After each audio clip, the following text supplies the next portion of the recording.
aad buu dareenkayga u kacsan ilmadayda mana cadda mana madooba because dad aan arkay laamiga ayagoo marayo oo qaarkood aan dariiqa adeeganayeen bajaaj wateen qaar baabuur saarnaayeen meesha kulay waxba ka dhacay waxaan arkay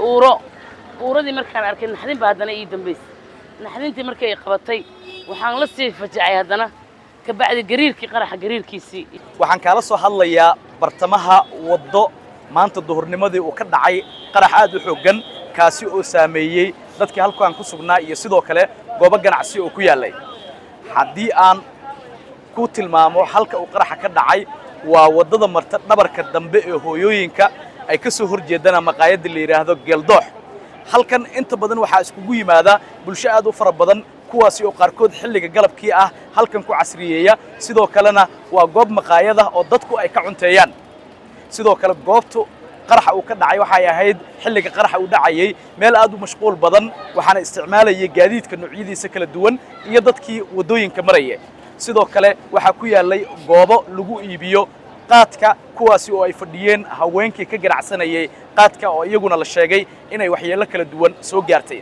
wararka ilaa iyo hadda la xaqiijiyay ee la tilmaamayo khasaaraha ee qaraxan ka dhashay waxa ay yihiin 3 qof oo la sheegay in ay halkan ku geeriyoodeen ilaa iyo 7 qofna dhaawaca uu ka sii badan yahay sida xogaha aanu helayno ay tilmaamayaan marka waxa way maanta waxay noo ahayd maalin mugdi ah haddana shacabka reer Muqdisho macnihii uu noo dhawaa qaraxa aad buu noogu dhawaa waliba si aad uu noogu dhawaa guriga saddexaad buu ka ahaa ma garad waxaan indhahayga ku arkay macnihii ambalaasta markay wax qaadaysay waxay qaada ma xisaabin karo laakiin dad bay macnihii daldalaysay dadka intay dhan yihiin ma aqaan hal ambalaas baana wax qaaday hal ambalaas bas meesha ka baxday ambalaas kaloo labaad ma qaadin marka waxaa dhacday maanta dhacdo xoog leh ummadda duhur bay ahayd waa la kala ganacsanayay dadku way shaqaysanayeen dadku way kala ordayeen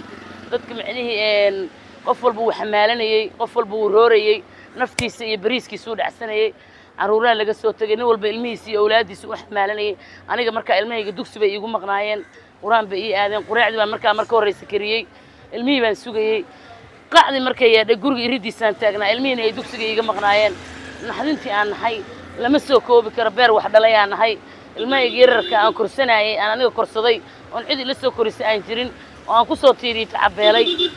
yaa naxdinta kaliya isaamaysay aniga waxay ahayd naxdin aan la koobi karin aad buu dareenkayga u kacsan ilmadayda mana cadda mana madooba because dad aan arkay laamiga ayagoo marayo oo qaarkood aan dariiqa adeeganayeen bajaaj wateen qaar baabuur saarnaayeen meesha kulay waxba ka dhacay wixii ka dhacay wax la koobi kara ma aha anigu ma dhihi karo 4 iyo 5 iyo 6 iyo 10 iyo ma sheegi karo laakiin meesha dad waa ku dhinteen waana la qaaday isbitaaladan loo qaaday hal ambalaasana la qaaday hal ambalaas dhulka dad laga qaaday waan arkay ambalaas lagu qaadayo hal ambalaasana meesha ka baxday oo bokiska baawurkaas meesha soo gala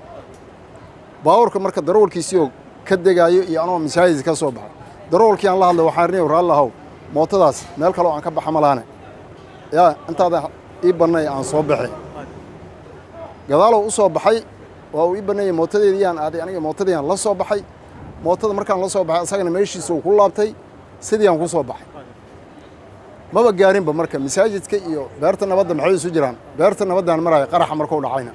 laamaha amniga ayaa wali la tacaalaya qaraxii halkan ka dhacay waxaana la sheegay qaraxa goobtan ka dhacay inuu ahaa mid loo adeegsaday gaari